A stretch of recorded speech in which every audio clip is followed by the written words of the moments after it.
Les marchés, les investisseurs qui sont clairement convaincus que la Banque centrale américaine va baisser ses taux d'intérêt cette année, au moins 2, voire 3 fois à partir de la mi-année. Tiens, mais s'ils se trompaient? Bonjour John.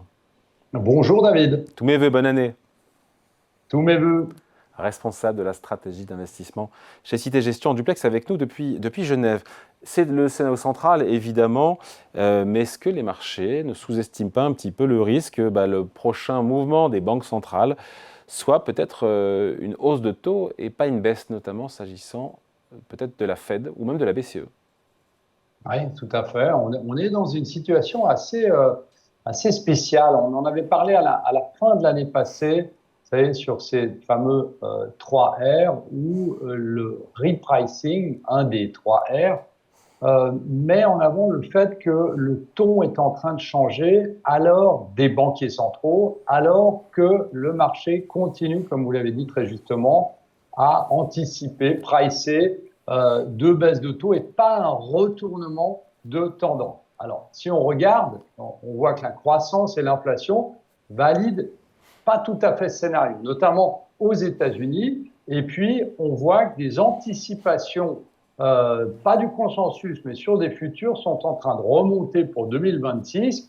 Et c'est ça qui est très important, c'est que le vrai choc, c'est ce qu'on appelle un choc de repricing, pas la hausse des taux potentiels en elle-même, c'est-à-dire que les investisseurs potentiellement, en se rendant compte qu'ils ont toujours potentiellement tort, eh bien, doivent changer de braquet immédiatement pour s'aligner sur le message des banquiers centraux.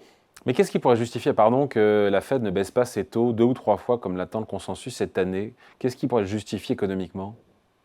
Ben, écoutez, il y a plusieurs choses. D'abord, la première chose, c'est la croissance économique. Vous avez vu que la croissance économique américaine, si on parle de la Fed, hein, la croissance économique américaine a très bien tenu et potentiellement pourrait surprendre à la hausse et pas à la baisse en 2026.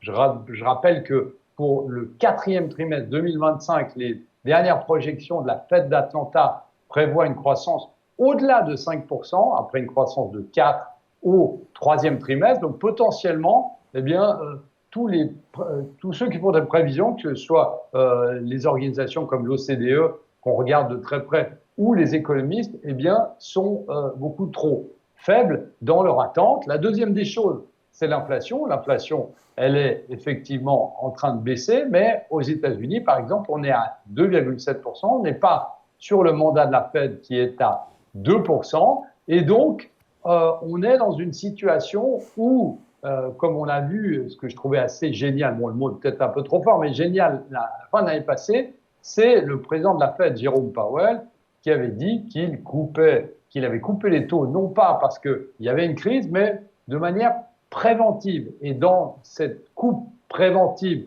ou cette intervention préventive, eh bien, on peut aussi remonter les taux ou les laisser, enfin les laisser au niveau auquel ils sont actuellement de manière préventive. Et ça, c'est très important.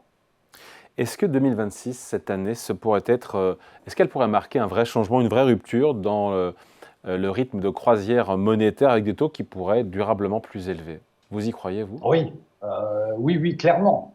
On est en passe on est en train de passer d'un monde de soutien à un monde de contraintes d'une certaine manière. Les taux deviennent une variable structurelle, pas conjoncturelle. Et puis, ce qui est intéressant de noter, c'est que les États aussi, et on n'en a pas parlé, ont aussi besoin de rendements élevés pour financer leurs déficits. Donc, il y a une chose, et vous en parliez juste avant, les taux zéro et les taux hypothécaires extrêmement bas, eh bien, appartiennent au passé. Ça, c'est une chose qui est assez évidente, je dirais. Potentiellement, s'il y avait une grave crise, eh bien, on y reviendrait. Mais aujourd'hui, il faut avouer que ça appartient au passé. Et on parle de la Fed, quid des autres? Parce qu'au niveau de la BCE, c'est Isabelle Schnabel qui est la seule à parler d'une possible hausse de taux. On voit ce qui se passe au Japon. Il y a pas une, il y a pas une coordination, mais il y a un discours qui est en train de changer de la part de certaines banques centrales en matière de taux Clairement, alors, d'intérêt. on va peut-être mettre de côté le Japon qui était pendant tellement longtemps en taux négatif et qui continuer à remonter ses taux face à une inflation qu'elle n'a quasiment jamais connue. Donc, on voit le Japon, mais c'est un cas à part. On voit un message assez similaire de la Banque d'Australie et de la Banque centrale européenne. Alors, vous parliez d'Isabelle Schnabel. Isabelle Schnabel, elle n'a pas dit directement qu'on allait monter les taux cette année, mais elle a dit le prochain mouvement Oui, ce serait la hausse. Ouais.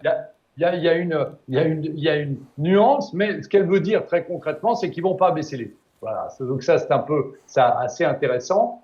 L'Australie dit. Le Canada et la Fed parlent au-delà de Jérôme Powell, notamment à travers un des banques qui s'appelle Kashkari, d'un taux suffisamment restrictif. Alors, lorsqu'on entend ça de la part de certains membres, tant au Canada que sur la Fed, ça veut dire que les taux ne vont pas baisser. On a la Corée du Sud, ce matin, qui a dit très concrètement qu'elle n'allait pas baisser les taux. Donc, qu'est-ce que ça veut dire?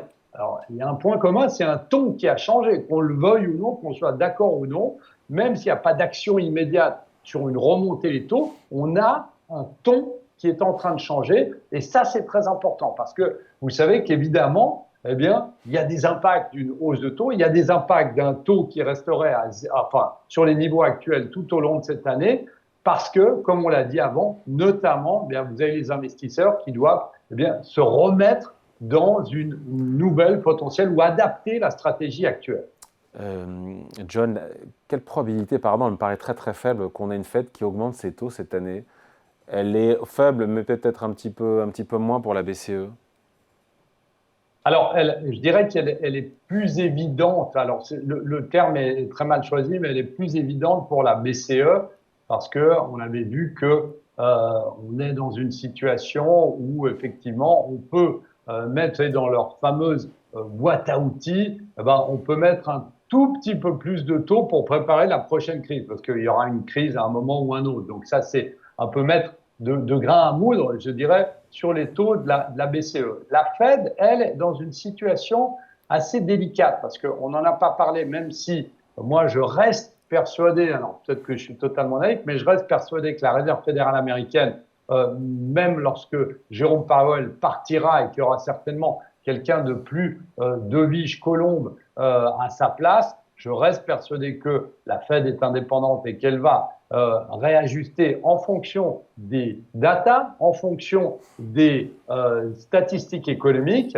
Et donc, potentiellement, si la Fed devait monter ses taux à la fin de cette année, alors pas en première partie, c'est ça, on l'exclut totalement, mais imaginons à la fin de cette année, ce serait parce que la croissance va très bien, et même qu'elle s'accélère, ce que je disais, le risque à la hausse. De deux, que l'inflation reste collée à 2,7, 3%. Et de trois, pourquoi pas, il ne faut pas l'exclure, que l'emploi aux États-Unis soit toujours vigoureux. Parce qu'on a parlé d'une décélération, ce qui a eu lieu, une décélération sur l'emploi, et on serait dans le cas où effectivement tout va bien entre guillemets. Et intéressant de noter que hier, c'est le hasard du calendrier, on a la première banque américaine qui a dit, c'est JP Morgan qui a dit, nous notre scénario c'est que cette année la Fed ne baisse plus. Et c'est intéressant de voir que il faut toujours un premier dont quelqu'un dont on entend beaucoup parler aux États-Unis pour faire ce premier mouvement et qu'on se pose la question de dire mais effectivement, ils ont peut-être pas tort. Et donc si les taux ne baissent pas et que JP Morgan a raison, les taux au niveau de la Fed et qu'en fin d'année potentiellement les remontent, ça change complètement l'équation pour les marchés financiers, pour les bourses, parce que ça aura un impact, ça. C'est pas du tout ce qui est pricé par le marché aujourd'hui. Oui, tout à fait, exactement. Et puis on se souvient, alors là, on parle à la marge, c'est-à-dire que si on monte les taux, on ne va pas les monter de 75 points de base cette année. On oublie, si on commence à monter les taux cette année en fin d'année, ce sera de 25% de points de base, mais évidemment, les marchés financiers agissent sur les anticipations. Alors, qu'est-ce que ça veut dire? J'enfonce certainement une porte ouverte, mais quand les taux montent, eh bien, on a les valeurs technologiques chères et la croissance non rentable qui souffre. Et lorsque je dis ça, évidemment, vous avez vu les réactions qu'on a notamment sur les valeurs de l'intelligence artificielle qui ont consolidé en novembre et en décembre. Potentiellement, eh bien, on pourrait avoir les réactions des marchés qui sanctionnent les valeurs qui sont toujours trop chères. L'autre chose, eh bien, vous avez parlé avant d'immobilier, juste avant moi, eh l'immobilier coté et les valeurs type obligataires eh bien, souffrent historiquement lorsque les taux, les anticipations de taux remontent. Vous avez les obligations longues, et vous avez les entreprises très endettées, comme notamment les télécoms. D'un autre côté, évidemment, si on monte les taux, il y a des secteurs qui perdent historiquement, mais il y a aussi des secteurs qui gagnent. Et ceux qui gagnent, c'est les banques, les assurances, qui ont déjà bien fait. On s'en souvient l'année passée. Vous avez les valeurs industrielles et cycliques. Vous avez les matières premières et l'énergie, historiquement. Les matières premières, vous avez vu ce qu'ils ont fait l'année passée. Donc, potentiellement, l'Eldorado de l'or sur l'argent, l'or, le zinc, le platinium, pourrait se poursuivre si on avait ces anticipations. Et puis, vous avez bien évidemment, comme à chaque fois, des entreprises solides qui sont rentables, peu endettées, et celles qui ont ce qu'on appelle du pricing power, c'est-à-dire un pouvoir de fixation des prix. Donc, c'est très intéressant de voir que plus cette anticipation, si elle arrive, cette anticipation de stabilité des taux cette année, voire de hausse de taux, on va avoir un changement dans les allocations, ce qui ne veut pas dire que les marchés vont baisser. Vous savez qu'historiquement, le S&P 500, dans les hausses de taux, se comporte très bien, bizarrement, 12 mois après. Donc, contrairement à ce qu'on peut penser. Et donc, vous aurez une réallocation au sein des secteurs pour privilégier ceux qui, théoriquement, montent ou se comportent bien lorsqu'on a des anticipations de prochaines hausses de taux. Allez, merci beaucoup. Explication signée John Plassard pour Cité Gestion en duplex avec nous depuis Genève. Merci John, bonne journée. Merci David.